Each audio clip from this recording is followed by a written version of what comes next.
ਸਤਿ ਸ੍ਰੀ ਅਕਾਲ ਨਾਜ਼ਰੀਨ।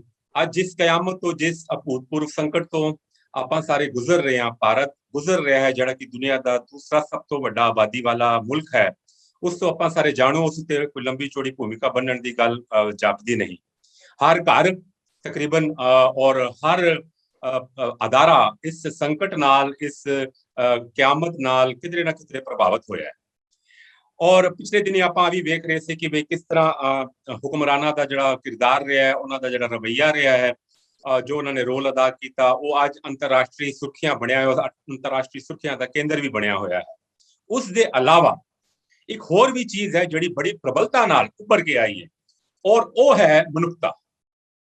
ਆਪਾਂ ਇਹ ਵੇਖ ਰਹੇ ਹਾਂ ਕਿ ਕਿਸ ਤਰ੍ਹਾਂ ਸਾਰੀ ਦੁਨੀਆ ਦੇ ਵਿੱਚ ਅੱਜ ਜਿਹੜਾ ਵੀ ਇਨਸਾਨੀਅਤ, ਨੇਕ ਨੀਅਤੀ ਰੱਖਣ ਵਾਲਾ ਜਿਹੜਾ ਵੀ ਮਨੁੱਖ ਹੈ, ਉਸ ਦੀ ਨਿਗਾਹ ਭਾਰਤ ਵੱਲ ਹੈ, ਔਰ ਉਸ ਦੇ ਅੰਦਰ ਇੱਕ ਤਾਂਘ ਹੈ ਕਿ ਕਿਸ ਤਰ੍ਹਾਂ ਮੈਂ ਉੱਥੇ ਬੈਠੀ ਜਿਹੜੀ ਮਨੁੱਖਤਾ ਹੈਗੀ ਏ, ਜਿਹੜੀ ਇਸ ਕਸ਼ਟ ਤੋਂ ਗੁਜ਼ਰ ਰਹੀ ਹੈ, ਉਸ ਦੀ ਮਦਦ ਕਰਾਂ।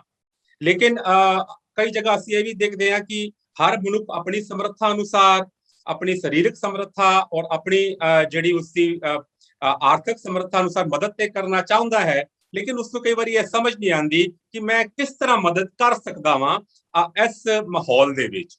ਇਸੀ ਗੱਲ ਦੇ ਉੱਤੇ ਚਾਨਣ ਪਾਉਣ ਲਈ ਅੱਜ ਅਸੀਂ ਜੁੜੇ ਹਾਂ ਸਰਦਾਰ ਸਮੀਰ ਸਿੰਘ ਜੀ ਨਾਲ, ਜਿਹੜੇ ਹੈਗੇ ਨੇ ਸਿੱਖ ਚੈਂਬਰ ਆਫ ਕਾਮਰਸ ਦੇ CMD, ਔਰ ਉਹਨਾਂ ਨਾਲ ਅਸੀਂ ਗੱਲਬਾਤ ਕਰਾਂਗੇ।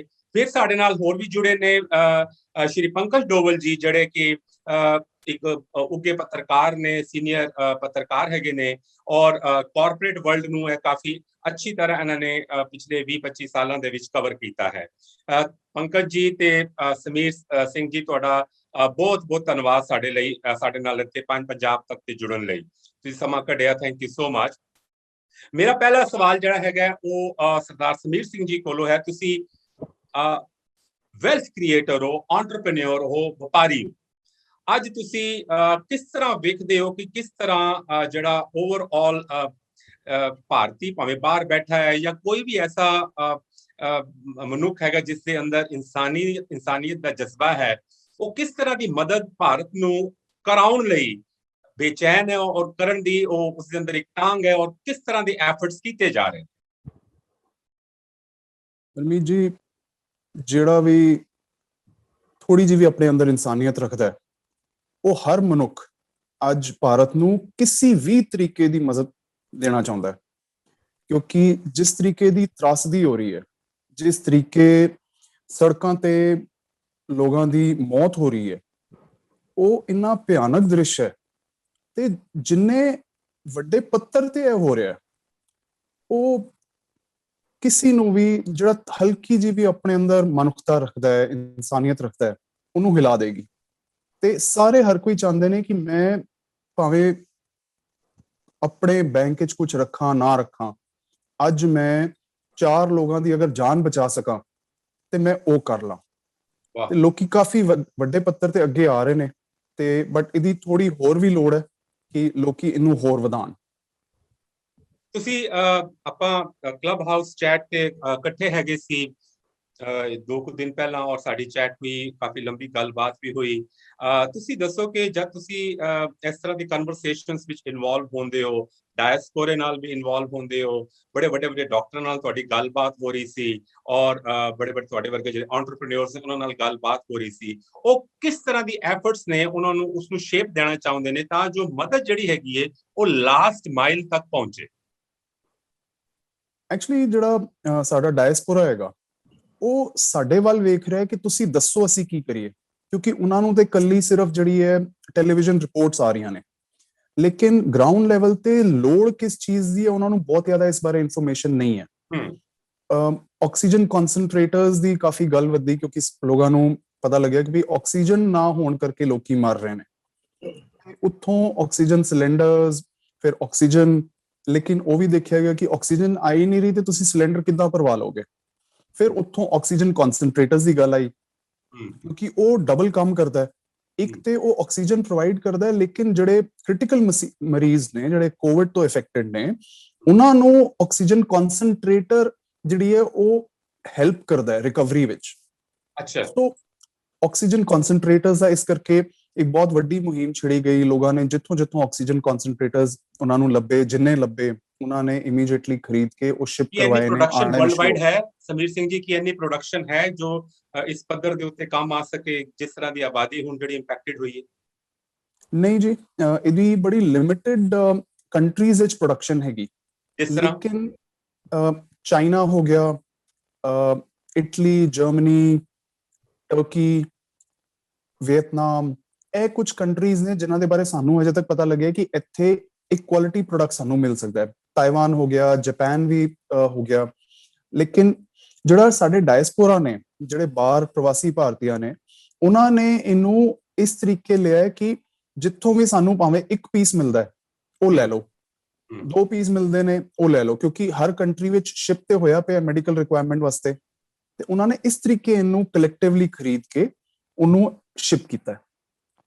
ਕਿਉਂਕਿ ਹੁਣ ਡੀਜੀਐਫਟੀ ਦੀ ਅਸੀਂ ਦੇਖ ਰਹੇ ਸੀ ਕੁਝ ਨਵੇਂ ਉਹਨਾਂ ਨੇ ਅਮੈਂਡਮੈਂਟਸ ਵੀ ਕੀਤੇ ਨੇ ਔਰ ਕਿਹਾ ਕਿ ਆਕਸੀਜਨ ਕਨਸੈਂਟਰੇਟਰ ਜਿਹੜਾ ਹੈਗਾ ਤੁਸੀਂ ਉਸ ਨੂੰ ਬਤੌਰ ਗਿਫਟ ਵੀ ਦੇ ਸਕਦੇ ਹੋ, ਇੰਡੀਆ ਇੰਪੋਰਟ ਕਰ ਸਕਦੇ ਹੋ। ਤੇ ਤੁਸੀਂ ਕੀ ਇੰਡੀਵਿਜੂਅਲ ਲੈਵਲ ਤੇ ਸੋਚਦੇ ਹੋ ਕਿ ਇਹਨਾਂ ਨੂੰ ਪਹੁੰਚਾਇਆ ਜਾਏਗਾ ਜਾਂ ਕਿਸੇ ਨਾਨ ਪ੍ਰੋਫਿਟਸ ਦੇ ਥਰੂ, ਕਿਸ ਤਰ੍ਹਾਂ ਓਵਰਆਲ ਕਿਸ ਤਰ੍ਹਾਂ ਤੁਸੀਂ ਸੋਚ ਰਹੇ ਹੋ? ਕਿਉਂਕਿ ਗੱਲ ਆ ਰਹੀ ਆਕਸੀਜਨ ਕਨਸੈਂਟਰੇਟਰ ਸੇ। ਸੋ ਹਰਮੀਤ ਜੀ, ਜਿਹੜਾ ਅਸੀਂ ਕਲੱਬ ਹਾਊਸ ਰੂਮ ਉਸ ਦਿਨ ਮਿਲੇ ਸੀਗੇ, ਉਹ ਰੂਮ ਮੈਂ ਜਿਹੜਾ ਉਹਦਾ ਟਾਈਟਲ ਸੀਗਾ ਉਹ ਸੀਗਾ ਗਿਫਟ ਮੀ ਐਨ ਆਕਸੀਜਨ ਕਨਸੈਂਟਰੇਟਰ। ਅਸੀਂ ਹੁਣ ਸਾਰਿਆਂ ਨੂੰ ਕਹਿ ਰਹੇ ਹਾਂ ਕਿ ਬਈ ਤੁਸੀਂ ਇੱਕ ਸਿੰਗਲ ਪਰਸਨ ਵੀ ਜਿੱਥੋਂ ਤੁਹਾਨੂੰ ਇੱਕ ਪਾਰਟਿਕੂਲਰ ਸਪੈਸੀਫਿਕੇਸ਼ਨ ਦਾ ਆਕਸੀਜਨ ਕਨਸੈਂਟਰੇਟਰ ਮਿਲਦਾ ਹੈ ਉਹ ਤੁਸੀਂ ਇਮੀਡੀਏਟਲੀ ਪਰਚੇਸ ਕਰੋ। ਵੇਟ ਨਾ ਕਰੋ ਕਿ 100 ਇਕੱਠੇ ਹੋਣਗੇ ਜਾਂ 50 ਇਕੱਠੇ ਹੋਣਗੇ, ਅਸੀਂ ਫਿਰ ਇਕੱਠੇ ਸ਼ਿਪ ਕਰਾਂਗੇ। ਇਸ ਟਾਈਮ ਜਿਹੜੀ ਲੋੜ ਹੈ, ਲੋਕ ਜਿਸ ਤਰ੍ਹਾਂ ਮਰ ਰਹੇ ਨੇ ਆਕਸੀਜਨ ਦੀ ਘਾਟ ਕਰਕੇ, ਤੇ ਸਾਰਿਆਂ ਨੂੰ ਇਹੀ ਰਿਕੁਐਸਟ ਕੀਤੀ ਸੀ ਕਿ ਤੁਸੀਂ ਇਮੀਡੀਏਟਲੀ ਇੱਕ ਲੈ ਕੇ ਜਿਹੜੀ ਬੈਸਟ ਫਾਸਟੈਸਟ ਕੋਰੀਅਰ ਕੰਪਨੀ ਹੈ, DHL, FedEx, Blue Dart, ਜੋ ਵੀ ਤੁਹਾਡੀ ਲੋਕਲ ਫਾਸਟੈਸਟ ਹੋਏ ਉਹਦੇ ਥਰੂ ਖੁਦ ਸ਼ਿਪ ਕਰਾ ਦਿਓ, ਕੋਰੀਅਰ ਕਰਾ ਦਿਓ, ਤਾਂ ਕਿ ਇੱਕ ਕਰਕੇ ਵੀ ਉਹ ਕਹਿੰਦੇ ਨਾ ਬੂੰਦ ਬੂੰਦ ਸੇ ਘੜਾ ਭਰਤਾ ਹੈ, ਇਸ ਟਾਈਮ ਸਾਡੀ ਉਹ ਹਾਲਤ ਹੈ। ਸੋ ਸਾਰਿਆਂ ਨੂੰ ਇਹ ਪ੍ਰੋਤਸਾਹਨ ਦੇ ਰਹੇ ਹਾਂ ਕਿ ਤੁਸੀਂ ਆਪਣੇ ਲੈਵਲ ਤੇ ਵੀ ਇੱਕ ਕਨਸੈਂਟਰੇਟਰ ਨਾਲ ਬਹੁਤ ਸਾਰੀ ਜਾਨ ਬਚਾ ਸਕਦੇ ਹੋ। ਆਰਗੇਨਾਈਜੇਸ਼ਨ ਸੇ ਕਰ ਹੀ ਰਹੀਆਂ ਨੇ। पंकज जी, तुसी आप कॉर्पोरेट जर्नलिस्ट हैं, आपने काफी साल बल्कि 2 दहाके से ऊपर हो गया है जब आप ये जर्नलिज्म कर रहे हैं और अलग अलग टॉप नॉच जो इंडस्ट्रियलिस्ट हैं उनसे आपका रास्ता होता रहता है। आप ये बताइए कि आप जैसे अपने लेवल पर, अब नॉट एज अ जर्नलिस्ट, अब क्योंकि मैं सवाल इस वजह से पूछ रहा हूँ आपसे कि हर आदमी कुछ ना कुछ कर रहा है, कुछ ना कुछ करना चाहता है। आप जैसे जर्नलिस्ट हैं तो आप इसमें क्या एफर्ट्स डाल सकते हैं ताकि समाज को पता लगे कि हम कुछ कर सकते हैं? कई बार क्या होता है कि वो जो ये इच्छा है वो समझ नहीं आती करें कैसे। तो आप ये बताइए आप कैसे कर रहे हैं और दूसरों को जो अलग अलग प्रोफेशंस में हैं उनको आप क्या राय देंगे कि वो कैसे मदद करें? देखिए हरमीत, थैंक यू मुझे यहाँ बुलाने के लिए। सॉरी मैं हिंदी में बोलूंगा, मेरी पंजाबी इतनी अच्छी है नहीं। समीर जी ने बात सही बोली कि जो इस समय हमारे आसपास हो रहा है ना कभी किसी ने सोचा था, ना कभी कोई देखना चाहेगा। ये जो हमारे आसपास हो रहा है एक बहुत भयानक दृश्य है और जिस तरीके से लोग आज के समय में परेशान हैं, मतलब अगर आप देखें किसी भी सोशल मीडिया प्लेटफॉर्म को या जहां पर भी लोग एक दूसरे से मिल सकते हैं, सोशल मीडिया इसलिए आपको ज्यादा दिख रहा है क्योंकि लोग आपस में एक दूसरे से जाके मिल नहीं पा रहे हैं, और सही कारणों से कि सोशल डिस्टेंसिंग है, आपको नहीं निकलना चाहिए बाहर अनटिल आप किसी काम से जा रहे हैं। तो आप देखिए, चाहे आप ट्विटर पे देखें, चाहे आप क्लब हाउस में देखें, चाहे आप फेसबुक पे देखें, लोग एक दूसरे के साथ जुड़ना चाह रहे हैं, लोग एक दूसरे से पूछ रहे हैं कहाँ से मदद मिल सकती है या मैं कैसे मदद कर सकता हूँ। तो इस समय में एक तो सबसे बड़ी नीड है कि लोग, बहुत सारे लोग बहुत कुछ करना चाह रहे हैं, जितना जिसके हैसियत के हिसाब से हो या उसके अपने उसके हिसाब से हो। अब बहुत लोग मैं देख रहा हूँ वो ढूंढ रहे कि किस चैनल पे, किस प्लेटफॉर्म पे जाके मैं मदद कर सकूं। जैसे कि और ये बात एक आम आदमी की नहीं है, ये इवन मैंने कॉर्पोरेट्स को देखा है। चाहे डायस्पोरा की बात समीर जी कर रहे थे, मैंने डायस्पोरा में कई लोगों को देखा जो पूछ रहे हैं कि हमने थोड़ा बहुत जैसे फंड इकट्ठा किया है या अगर हम कोई मदद करना चाहते तो हम किस एनजीओ को दें, किस ऑर्गेनाइजेशन को दें जो कि ग्राउंड लेवल पे काम कर रहा हो। और यही चीज मैंने इंडिया में बड़े बड़े कॉर्पोरेट्स, जैसे कई मैंने कार कंपनियों से बात करी कि अगर वो गाड़ियां दे सके एम्बुलेंस के लिए, तो अभी इनफैक्ट एक दो तो मेरे को खुशी हो रही है कि एक दो एम्बुलेंसेज आ गई जो दिल्ली पुलिस को हमने दिलवाई है। और अभी हम और दिलवाने के लिए, पर उनका भी यही क्वेश्चन था कि यार आप हमें ग्राउंड लेवल पे कैसे कनेक्ट करेंगे। और अभी तक तो बात कनेक्शन की हो रही है दिल्ली और बॉम्बे की, बट अगर आप डीपर जाए, अगर आप यूपी में जाएं, अगर आप हरियाणा में जाएं, अगर आप और स्टेट राजस्थान में जाएं जहां पर आप धीरे धीरे फैल रहे हैं, वहां पर हम कैसे घुसे, वो बहुत बड़ा चैलेंज है। नहीं तो अभी आप मुझे ये बताइए कि जैसे अभी आपने बताया दिल्ली पुलिस का, तो कुछ ऐसे एनजीओज भी हैं जिनके आप संपर्क में हैं और उनका संपर्क करवा रहे हैं उन इंडस्ट्रियलिस्ट के साथ, जो काफी जिनकी आपकी बात से मुझे लगा कि उनके अंदर भी एक बहुत बड़ी इच्छा है कि वो मदद करना चाहते हैं, जो ग्राउंड लेवल पे जो नॉन प्रॉफिट ऑर्गेनाइजेशंस है काम कर रही हैं। किसी को एम्बुलेंस की जरूरत है, किसी को उन गाड़ियों की जरूरत है जिसमें वो जो मृतक हैं उनको वो लेके जा सकें शमशान भूमि में या ग्रेव यार्ड में। तो क्या ऐसा कुछ संपर्क आप करवा रहे हैं, एक साधन बन रहे हैं? बिल्कुल, मैं आपको बताऊं कि मैंने एक अपील जारी करी थी। ऑब्वियसली आज के जमाने में आप ट्विटर के थ्रू करते हो, क्योंकि आपको पता है सारी कंपनी ट्विटर में कनेक्टेड है। मैं ज्यादातर लोगों को जानता भी हूँ, तो मैंने ट्विटर के थ्रू एक कॉमन एक अपील जारी करी थी, मैंने आनंद महिंद्रा से लेके सबको लिखा था, ऑटो कंपनीज को। और मुझे बड़ी खुशी हो रही है बताने में कि जैसे कई कंपनीज ने मुझे बोला कि हाँ हम तैयार हैं, इंक्लूडिंग लग्जरी कंपनी जैसे कि मर्सिडीज बेंज ने भी मुझे बोला कि हमारे पास बड़ी एसयूवीज होती है, अगर वो एम्बुलेंस के लिए काम आ सके तो हम तैयार हैं देने को। अभी मुझे कल फोन आया महिंद्रा के सीईओ का, राजेश जेजुरीकर हैं। उन्होंने मुझे बोला कि यार हम गाड़ियां देने के अलावा भी और मदद करना चाह रहे हैं, क्या आप हमारी ये मदद कर सकते हैं कि क्या आप हमें ऐसे एनजीओ से मिलाएं जो कि जिनको इस टाइम पे इसकी जरूरत है। आप जरूरी नहीं कि आप हर किसी को एक बड़े शक की निगाह से देखें, बट कई बार क्या होता है कि उनको इतनी एक्सेस नहीं है कि ग्राउंड लेवल पे क्या हो रहा है, क्योंकि इस समय ग्राउंड लेवल पे अफरा तफरी मची हुई है और बहुत लोग बहुत जगहों पे एफर्ट कर रहे हैं। तो वो जानना चाह रहे हैं कि भाई हम किसी ऐसे स्रोत से मिल पाए जो कि हमारे दिए गए फंड हुआ, गाड़ी हुई या ऑक्सीजन कंसेंट्रेटर या कुछ भी दिए हम उसको आगे लोगों तक पहुंचा सके। तो एफर्ट्स कंपनी तैयार है। अब ये है कि हम किस तरीके से ढूंढ पाए, हम ढूंढ ही रहे हैं, अब दे भी रहे हैं और आगे भी यही चाहेंगे कि और मिल सके। बहुत बढ़िया। तो कहने का मतलब ये है कि जैसे समीर सिंह जी हैं, वो एक जरिया बन रहे हैं डायस्पोरा का। डायस्पोरा हो गया इंटरनेशनल, जो चाहे वो मेडिकल एक्सपर्ट्स हैं या और हैं उनके बीच में और इंडिया के बीच में, और आप हैं एक वो जरिया बन रहे हैं कॉर्पोरेट वर्ल्ड जो कि इस वक्त काम करना चाहता है और जो नीचे एनजीओज हैं काम कर रहे हैं उनके बीच में। समीर सिंह जी, मेरा आपसे ये सवाल होगा कि ਤੁਸੀਂ ਹੁਣ ਇਹ ਦੱਸੋ ਕਿ ਇੱਕ ਆਪਾਂ ਗੱਲ ਕੀਤੀ ਆਕਸੀਜਨ ਕਨਸੈਂਟਰੇਟਰ ਦੀ ਗੱਲ ਕੀਤੀ ਹੈਗੀ ਹੈ। ਮੈਨੂੰ ਇੱਕ ਜੋ ਖਦਸ਼ਾ ਲੱਗਦਾ ਹੈਗਾ, ਜੋ ਜਿਵੇਂ ਜਿਵੇਂ ਮੈਂ ਡੇਟਾ ਦੇਖਦਾ ਕਿ ਅੱਜ ਆਕਸੀਜਨ ਦੀ ਕਮੀ ਹੈਗੀ ਹੈ, ਜਿਸ ਤਰ੍ਹਾਂ ਕਲੈਕਟਿਵ ਐਫਰਟਸ ਹੋ ਰਹੀਆਂ ਨੇ, ਕਿਧਰੇ ਨਾ ਕਿਧਰੇ ਕਦੀ ਮਿਹਰ ਹੋਏਗੀ ਤੇ ਇਹ ਆਕਸੀਜਨ ਦੀ ਕਮੀ ਦੂਰ ਹੋਏਗੀ, ਕਿਉਂਕਿ ਜਿਸ ਤਰ੍ਹਾਂ ਮਨੁੱਖਤਾ ਵਿੱਚ ਪ੍ਰਬਲਤਾ ਆਈ ਹੈਗੀ ਹੈ ਤੇ ਅਫਕੋਰਸ ਉਸਦਾ ਕੋਈ ਚੰਗਾ ਰਿਜ਼ਲਟ ਵੀ ਨਿਕਲੇਗਾ। ਲੇਕਿਨ ਇੱਕ ਗੱਲ ਹੋਰ ਹੈਗੀ ਹੈ ਕਿ ਮੈਨ ਪਾਵਰ ਕਿਸ ਤਰ੍ਹਾਂ ਆਵੇਗੀ, ਖਾਸ ਕਰਕੇ ਮੈਡੀਕਲ ਮੈਨ ਪਾਵਰ। ਅਸੀਂ ਦੇਖਦੇ ਹਾਂ ਕਿ ਜਿਹੜੀ ਰੇਸ਼ੋ ਹੈਗੀ ਹੈ ਬੜੀ ਘੱਟ ਹੈਗੀ ਹੈ ਪਰ ਡਾਕਟਰ ਤੇ ਪਰ ਪੇਸ਼ੈਂਟ ਇੰਡੀਆ ਦੇ ਵਿੱਚ। ਸਿਮਿਲਰਲੀ ਜਿਹੜੀ ਨਰਸ ਤੇ ਪੇਸ਼ੈਂਟ ਦੀ ਰੇਸ਼ੋ ਹੈਗੀ ਉਹ ਘੱਟ ਹੈਗੀ ਹੈ। ਤੇ ਜਿਸ ਤਰ੍ਹਾਂ ਸਿਸਟਮ ਓਵਰਰਨ ਹੋ ਰਿਹਾ ਹੈ, ਤੁਸੀਂ ਕੀ ਵੇਖਦੇ ਹੋ ਕਿ ਇਹ ਮੈਨ ਪਾਵਰ ਜਨਰੇਟ, ਅਗਲਾ ਚੈਲੰਜ ਮੈਨ ਪਾਵਰ ਜਨਰੇਟ ਕਰਨਾ, ਖਾਸ ਕਰਕੇ ਮੈਡੀਕਲ ਮੈਨ ਪਾਵਰ ਜਨਰੇਟ ਕਰਨਾ, ਇਸ ਨੂੰ ਤੁਸੀਂ ਕਿਸ ਤਰ੍ਹਾਂ ਸੋਚਦੇ ਹੋ ਕਿ ਕਿਸ ਤਰ੍ਹਾਂ ਇਸ ਚੈਲੰਜ ਨੂੰ ਨਜਿੱਠਿਆ ਜਾ ਸਕਦਾ ਹੈ? ਸੋ ਹਰਮੀਤ, ਇਹ ਜਿਹੜਾ ਅੱਗੇ ਆਉਣ ਵਾਲਾ ਹੁਣ ਚੈਲੰਜ ਹੈ ਉਹ ਕੱਲਾ ਮੈਨ ਪਾਵਰ ਦਾ ਨਹੀਂ ਹੋਏਗਾ, ਕਿਉਂਕਿ ਮੈਨ ਪਾਵਰ ਨੂੰ ਆਪਰੇਟ ਕਿੱਥੇ ਕਰਨਾ ਹੈ, ਸਾਨੂੰ ਉਹ ਫੈਸਿਲਿਟੀਜ਼ ਵੀ ਤੇ ਚਾਹੀਦੀਆਂ ਨੇ ਨਾ। ਇੱਕ ਡਾਕਟਰ ਹੈਗੇ, ਆਈ ਥਿੰਕ ਡਾਕਟਰ ਸ਼ੈਟੀ, ਉਹਨਾਂ ਦਾ ਮੈਂ ਕੁਝ ਦਿਨ ਪਹਿਲੇ ਦਾ ਇੱਕ ਆਰਟੀਕਲ ਪੜ੍ਹ ਰਿਹਾ ਸੀ। ਉਹਨਾਂ ਨੇ ਅੱਜ ਤੋਂ ਕਾਫੀ ਹਫ਼ਤੇ ਪਹਿਲੇ ਇਹ ਪ੍ਰੈਡਿਕਟ ਕੀਤਾ ਸੀ ਕਿ ਵੀ ਆਉਣ ਵਾਲੇ ਸਮੇਂ ਜਿਸ ਤਰੀਕੇ ਇਹ ਡਿਵੈਲਪਮੈਂਟਸ ਹੋ ਰਹੀਆਂ ਨੇ, ਇੰਡੀਆ ਨੂੰ 5 ਲੱਖ ICU ਬੈਡਸ ਦੀ ਲੋੜ ਹੋਏਗੀ। 5 lakh ICU beds. So and ਸਾਡੇ ਕੋਲ ਜਿਹੜੇ ਸਟੈਟਸ ਮੇਰੇ ਕੋਲ ਆਏ ਨੇ ਉਹਦੇ ਅਕੋਰਡਿੰਗ ਸਾਡੇ ਕੋਲ ਸਿਰਫ 75,000 ICU ਬੈਡਸ ਹੈਗੇ ਅਕ੍ਰੋਸ ਇੰਡੀਆ। ਹੁਣ ਸਾਨੂੰ 4.25 ਲੱਖ ICU ਬੈਡਸ ਦਾ ਵੀ ਜਿਹੜਾ ਇੱਕ ਗੈਪ ਹੈ ਉਹਨੂੰ ਵੀ ਐਡਰੈਸ ਕਰਨਾ ਹੈ ਸਾਨੂੰ। ਇਹ ਜਿਹੜੇ ਡਾਕਟਰਸ, ਹੁਣ ਡਾਕਟਰਸ ਤੇ ਨਰਸਿੰਗ ਸਟਾਫ ਜਿਹੜਾ ਹੈ ਉਹ ਖੁਦ ਬਿਮਾਰ ਹੋ ਕੇ ਹਸਪੀਟਲਸ ਵਿੱਚ ਐਜ਼ ਅ ਪੇਸ਼ੈਂਟ ਐਡਮਿਟਡ ਨੇ, ਇਨ ICU ਐਡਮਿਟਡ ਹੈਗੇ, ਐਂਡ ਕੁਝ ਲੋਕ ਮਰ ਵੀ ਰਹੇ ਨੇ। ਸੀਨੀਅਰ ਡਾਕਟਰ, ਇੱਕ ਮੇਰੇ ਖਿਆਲ ਕੱਲ ਜਾਂ ਪਰਸੋਂ ਦੀ ਗੱਲ ਹੈ, ਜਿਨ੍ਹਾਂ ਦੀ ਆਕਸੀਜਨ ਦੀ ਘਾਟ ਕਰਕੇ ਸੀਨੀਅਰ ਡਾਕਟਰ ਦੀ ਡੈਥ ਹੋ ਜਾਂਦੀ ਹੈ। ਹੁਣ ਇਸ ਮਾਹੌਲ ਵਿੱਚ ਇੱਕ ਸਾਡੇ ਕੋਲ ਫੈਸਿਲਿਟੀ ਨਹੀਂ, ਦੂਜਾ ਕੋਈ ਵੀ ਅੱਗੇ ਕਿਉਂ ਆਏਗਾ ਅਸੀਂ ਉਹਨਾਂ ਨੂੰ ਕੀ ਇਨਸੈਂਟਿਵ ਦੇ ਰਹੇ ਹਾਂ। ਡਾਕਟਰ ਸ਼ੈਟੀ ਦਾ ਇੱਕ ਬੜਾ ਅੱਛਾ ਉਹਨਾਂ ਨੇ ਨਾਲ ਸੋਲੂਸ਼ਨ ਵੀ ਰੱਖਿਆ ਸੀ ਕਿ ਜਿਹੜੇ ਡਾਕਟਰਸ ਤੁਹਾਡੇ ਸਟੂਡੈਂਟ ਡਾਕਟਰਸ ਹੈਗੇ ਹੂ ਆਰ ਆਲਮੋਸਟ ਗ੍ਰੈਜੂਏਟ, ਤੁਸੀਂ ਉਹਨਾਂ ਨੂੰ ਇੱਕਦਮ ਫੀਲਡ 'ਚ ਉਤਾਰੋ। ਜਿਹੜਾ ਨਰਸਿੰਗ ਦੀ ਟ੍ਰੇਨਿੰਗ ਲੈ ਰਿਹਾ ਹੂ ਆਰ ਆਲਮੋਸਟ ਰੈਡੀ, ਤੁਸੀਂ ਉਹਨਾਂ ਨੂੰ ਫਟਾਫਟ ਫੀਲਡ 'ਚ ਉਤਾਰੋ।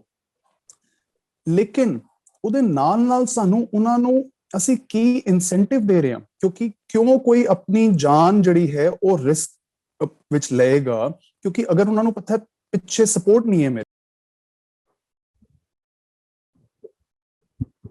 ਇੱਕ ਇਨਸੈਂਟਿਵ ਦੇਣਾ ਪਏਗਾ ਸਾਨੂੰ। ਉਹਨਾਂ ਨੂੰ ਮੇਬੀ ਡਬਲ ਸੈਲਰੀ ਦੇਣੀ ਪਏਗੀ, ਟ੍ਰਿਪਲ ਸੈਲਰੀ ਦੇਣੀ ਪਵੇ, ਭਾਵੇਂ 4 ਟਾਈਮਸ ਰੈਗੂਲਰ ਸੈਲਰੀ ਦੇਣੀ ਪਵੇ। ਫਿਰ ਅਦਾਰਿਆਂ ਦਾ ਰੋਲ ਹੋ ਜਾਏਗਾ ਨਾ, ਸਟੇਟ ਦਾ ਰੋਲ ਹੋ ਜਾਏਗਾ ਤੇ ਅਦਾਰਿਆਂ ਦਾ ਰੋਲ ਹੋ ਜਾਏਗਾ। ਬਤੌਰੇ ਵੋਲੰਟੀਅਰ ਜਿਸ ਤਰ੍ਹਾਂ ਤੁਸੀਂ ਸੇਵਾ ਕਰ ਰਹੇ ਹੋ, ਉਸ ਵਿੱਚ ਤੁਸੀਂ ਕੀ ਸਮਝਦੇ ਹੋ ਕਿਸ ਤਰ੍ਹਾਂ ਇਸ ਨੂੰ ਪੂਰਾ ਕੀਤਾ ਜਾਏ? ਸੋ ਸੇਵਾ ਦੋ ਤਰੀਕੇ ਨਾਲ ਹੋ ਸਕਦੀ ਹੈ। ਇੱਕ ਐਜ਼ ਅ ਵੋਲੰਟੀਅਰ ਤੁਸੀਂ ਔਨ ਗਰਾਊਂਡ ਜਿਹੜਾ ਹੈ immediately as a care staff ਆ ਜਾਓ, ਜਿੱਥੇ ਵੀ ਫੈਸਿਲਿਟੀਜ਼ ਹੈਗੀਆਂ ਜਾਂ ਹੋਰ ਫੈਸਿਲਿਟੀਜ਼ ਬਣਾਉਣ ਦੀ ਲੋੜ ਹੈ ਉੱਥੇ ਫੈਸਿਲਿਟੀਜ਼ ਬਣਾਈ ਜਾਣ। ਐਜ਼ ਅ ਵੋਲੰਟੀਅਰ ਤੁਸੀਂ ਕੇਅਰ ਸਟਾਫ ਆ ਜਾਓ ਜਾਂ ਯੂ ਫੰਡ ਇਟ। ਬਹੁਤ ਲੋਕ ਜਿਹੜੇ ਕਿ ਔਨ ਗਰਾਊਂਡ ਨਹੀਂ ਆ ਸਕਦੇ, ਜਿਨ੍ਹਾਂ ਕੋਲ ਐਕਚੁਅਲੀ ਕਰੋੜੋਂ ਅਰਬੋਂ ਰੁਪਇਆ ਬੈਂਕ 'ਚ ਪਿਆ, ਅੱਜ ਉਹਨਾਂ ਨੂੰ ਲੋੜ ਹੈ ਕਿ ਉਹ ਇਮੀਡੀਏਟਲੀ ਇਹ ਜਿਹੜਾ ਸਮਾਂ ਹੈ ਇਹਦੇ ਵਿੱਚ ਇੱਕ ਪੈਸੇ ਦੀ ਵੀ ਕਿਤੇ ਕਮੀ ਨਹੀਂ ਆਉਣੀ ਚਾਹੀਦੀ। ਫੰਡ ਕਰੋ ਕਿ ਲੋਕਾਂ ਨੂੰ ਪ੍ਰੋਤਸਾਹਨ ਮਿਲੇ ਕਿ ਹਾਂਜੀ ਤੁਹਾਡੀ ਅਗਲੇ 6 ਮਹੀਨੇ ਦੀ ਸੈਲਰੀ ਅਸੀਂ ਤੁਹਾਨੂੰ ਭਾਵੇਂ ਐਡਵਾਂਸ ਦੇਣ ਨੂੰ ਤਿਆਰ ਹਾਂ ਜਾਂ ਤੁਹਾਨੂੰ ਡਬਲ ਦੇਣ ਨੂੰ ਤਿਆਰ ਹਾਂ, ਤੁਸੀਂ ਕੰਮ ਕਰੋ, ਲੋਕਾਂ ਦੀ ਜਾਨ ਬਚਾਓ। ਅੱਛਾ ਜੀ, ਪੰਕਜ ਜੀ ਤੇ ਸਮੀਰ ਜੀ, ਇੱਕ ਗੱਲ ਕਹਿ ਕੇ ਫਿਰ ਆਪਾਂ ਇੱਥੇ ਇਸ ਨੂੰ ਸਮਾਪਤੀ ਕਰਾਂਗੇ। मैं ਤੁਹਾਡੇ ਕੋਲ जानना चाहना पंकज, मैं आपसे पहले पूछना चाहूंगा कि आज समाज के लिए जो कुछ भी कर रहे हैं, जो सेवा करना चाहते हैं और जिनको समझ नहीं आ रही कि सेवा कैसे की जाए इस घड़ी में, तो उनको आप क्या सलाह देंगे? उनको कैसे, उनकी सोच को आप कैसे एक प्रेरणा देंगे कि आप इस दिशा में जाओ, इस दिशा में सेवा हो सकती है? देखिए, सबसे बड़ी सेवा तो आई थिंक लोगों को एक बात समझना होगा कि सेवा करने से पहले अपने आप को सेफ रखना है, क्योंकि हमें सबसे पहला प्रयास ये करना है कि ना इंसान खुद इन्फेक्टेड हो, ना अपने परिवार को इन्फेक्ट करे। तो अगर आप सेवा भाव से कुछ बाहर करना भी चाहते हो या अपने किसी भी अपने काम काज से भी बाहर निकल रहे हैं, तो सबसे पहली सेवा आपको ये करनी है कि अपने आप को पूरी क्या कहते हैं सेफ्टी और सिक्योरिटी के साथ सेफ्टी प्रोटोकॉल्स फॉलो करें और उसके साथ जाएं, क्योंकि एक भी इन्फेक्टेड मरीज आगे औरों को इन्फेक्ट करता है। हॉस्पिटल बर्डन हमारा पहले ही ओवर बर्डन है, उसके ऊपर और प्रेशर पड़ता है। तो सबसे पहली सेवा तो ये कि आप खुद को सेफ रखें, सुरक्षित रखें और अपने परिवार को सेफ और सुरक्षित रखें। उसके बियॉन्ड अगर आप सेवा करना चाहते हैं तो आई एम श्योर इसमें बहुत सारे लोग, अभी बहुत सारी संस्थाएं आ रही हैं, जैसे कि हमने कल वो सिख ऑर्गेनाइजेशन की जो हमने बात करी थी, वो वैसी संस्थाएं हैं। बहुत सारी जगहों पे काम हो रहा है। आप अगर जैसे समीर जी ने एकदम सही बात बोली है कि अगर आप नहीं बाहर आके काम कर सकते, आपके घर में एल्डरली पेरेंट्स हैं, छोटे बच्चे, आपको लगता है कि यार मैं बाहर कैसे निकलूं क्योंकि ये चीज छुआछूत मतलब फैल जाती है, इन्फेक्शियस डिजीज है, तो आप अपने पैसों के थ्रू मतलब उनसे थोड़ा आप अपने चैरिटी करिए, फंडिंग करिए उन ऑर्गेनाइजेशंस को या सरकार के फंड को आप दीजिए अगर आपको लगता है कि आप लोगों को कम से कम इतना वो दीजिए फंडिंग की कम से कम इस टाइप की एफर्ट्स हम अच्छे तरीके से कर सकें। तो आई थिंक दैट इज वो ज्यादा जरूरी है कि हम इस तरीके के एफर्ट्स सब कोई कुछ ना कुछ जरूर करे, कोई खाली ना बैठे, क्योंकि ये ऐसी त्रासदी है जो कि सबके ऊपर बहुत हमारे आसपास लोग मरे जा रहे हैं। तो इस समय सबको आगे आना है और अब एक दूसरे को बचाना है, देश को बचाना है और दुनिया को बचाना है। तो आई थिंक सबको आगे आना चाहिए, अपनी सेफ्टी पहले देखें, उसके बाद आप जाके लोगों की मदद करें। सबीर जी, ਤੁਸੀਂ ਕੀ ਕਹੋਗੇ, ਤੁਹਾਡਾ ਕੀ ਮੈਸੇਜ ਹੋਏਗਾ ਆਮ ਮਖਲੂਕ ਨੂੰ? ਮੈਸੇਜ ਇਹ ਹੈਗਾ ਜੀ ਕਿ ਇਸ ਟਾਈਮ ਸਾਨੂੰ ਸਿਰਫ ਇਹਨੂੰ ਇੱਕ ਇੰਡੀਆ ਦੀ ਪ੍ਰੋਬਲਮ ਨਹੀਂ ਦੇਖਣਾ, ਜਿਸ ਤਰ੍ਹਾਂ ਪੰਕਜ ਜੀ ਨੇ ਕਿਹਾ, ਕਿਉਂਕਿ ਇਹ ਜਿਹੜਾ ਮੁੱਦਾ ਹੈ ਜਿਸ ਤਰੀਕੇ ਨਾਲ ਇੰਡੀਆ ਇਫੈਕਟ ਹੋ ਰਿਹਾ, ਜਿਸ ਤਰ੍ਹਾਂ ਭਾਰਤ ਵਿੱਚ ਮੌਤਾਂ ਹੋ ਰਹੀਆਂ ਨੇ, ਪੂਰਾ ਵਰਲਡ ਇਹਦੇ ਨਾਲ ਹਿਲੇਗਾ। ਸੋ ਸਾਨੂੰ ਇੱਕ ਤੇ ਸਾਰਿਆਂ ਨੂੰ ਆਪਣੇ ਆਸ-ਪਾਸ ਸਾਰੇ ਲੋਕਾਂ ਨੂੰ ਕਹਿਣਾ ਹੈ ਕਿ ਵੀ ਤੁਸੀਂ ਇਸ ਟਾਈਮ ਇੰਡੀਆ ਜਿਸ ਤਰੀਕੇ ਵੀ ਹੈਲਪ ਪਹੁੰਚਾ ਸਕਦੇ ਹੋ ਪਹੁੰਚਾਓ। ਦੂਜੀ ਚੀਜ਼, ਬਹੁਤ ਸਾਰੇ ਇੰਡੀਅਨਸ ਇਸ ਟਾਈਮ ਅਨਫੋਰਚੂਨੇਟਲੀ ਉਹ ਇਸ ਨੂੰ ਇੱਕ ਮੌਕਾ ਬਣਾ ਬੈਠੇ ਨੇ। ਉਹ ਦਵਾਈਆਂ ਬਲੈਕ ਮਾਰਕੀਟਿੰਗ ਕਰ ਰਹੇ ਨੇ, ਉਹ ਆਕਸੀਜਨ ਸਿਲੰਡਰ ਦੀ ਕਿਟਸ ਜਿਹੜੀਆਂ ਨੇ ਉਹਦੀ ਬਲੈਕ ਮਾਰਕੀਟਿੰਗ ਹੋ ਰਹੀ ਹੈ, ਆਕਸੀਜਨ ਕਨਸੈਂਟਰੇਟਰਸ ਦੀ ਮਤਲਬ ਬਲੈਕ ਮਾਰਕੀਟਿੰਗ ਹੋ ਰਹੀ ਹੈ।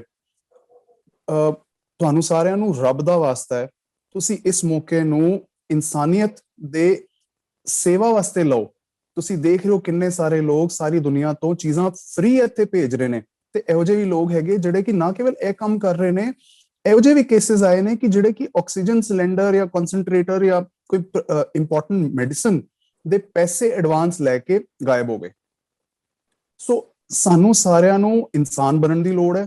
ਤੀਜੀ ਜਿਹੜੀ ਬੜੀ ਜ਼ਰੂਰੀ ਚੀਜ਼ ਹੈ, ਸਾਨੂੰ ਇੱਕ ਐਫਰਟ ਇਸ ਤਰੀਕੇ ਦਾ ਕਰਨਾ ਹੈ ਕਿ ਇਹ ਚੀਜ਼ ਰਿਪੀਟ ਨਾ ਹੋਏ। ਅੱਜ ਸਾਨੂੰ ਫੈਸਿਲਿਟੀਜ਼ ਕ੍ਰੀਏਟ ਕਰਨੀਆਂ ਨੇ ਫॉर द ਫਿਊਚਰ। ਇਮੀਡੀਏਟਲੀ ਸਾਨੂੰ ਇਹਦੇ ਤੇ ਕੰਮ ਕਰਨਾ ਹੈ ਕਿ ਇਹ ਰੁਕੇ, ਇਹ ਥੰਮੇ, ਲੇਕਿਨ ਉਹਦੇ ਵਿੱਚ ਸਾਨੂੰ ਇਸ ਤਰੀਕੇ ਦੀ ਅੱਗੇ ਵਾਸਤੇ ਫੈਸਿਲਿਟੀਜ਼ ਕ੍ਰੀਏਟ ਕਰ ਦੇਣੀਆਂ ਨੇ ਕਿ ਲੋਕੀ ਕਹਿੰਦੇ ਨੇ ਕਿ 1 ਅਕਤੂਬਰ ਵਿੱਚ ਜਾਂ ਨਵੰਬਰ ਵਿੱਚ ਥਰਡ ਵੇਵ ਆਏਗੀ, ਜਿਹੜੀ ਕਿ ਬਹੁਤ ਸਾਰੇ ਦੇਸ਼ ਦੁਨੀਆ ਵਿੱਚ ਦੇਖ ਚੁੱਕੇ ਨੇ ਜਾਂ ਆਲਰੇਡੀ ਉਸ ਤੋਂ ਲੰਘ ਰਹੇ ਨੇ। ਸੋ ਸਾਨੂੰ ਉਸ ਦੇ ਵਾਸਤੇ ਵੀ ਅੱਜ ਤਿਆਰੀ ਕਰਨੀ ਪੈਣੀ ਹੈ।